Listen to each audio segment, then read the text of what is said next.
Hello, everybody. As we close the books on one year and begin another, I want to take a moment today to wish you a very happy new year and to talk a little bit about the year that lies ahead.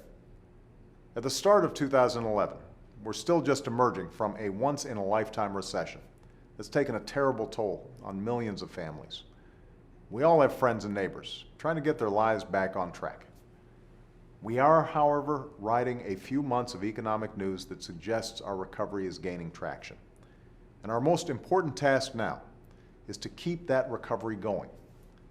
As president, that's my commitment to you, to do everything I can to make sure our economy is growing, creating jobs, and strengthening our middle class.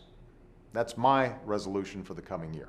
Still, even as we work to boost our economy in the short term, it's time to make some serious decisions about how to keep our economy strong, growing, and competitive in the long run.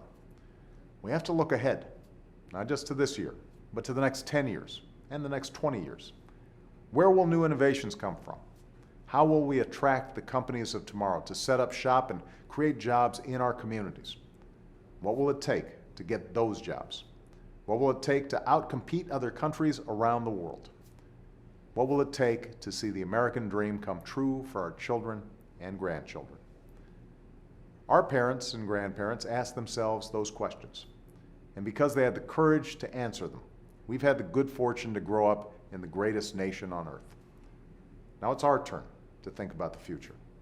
In a few days, a new Congress will form, with one House controlled by Democrats and one House controlled by Republicans, who now have a shared responsibility to move this country forward.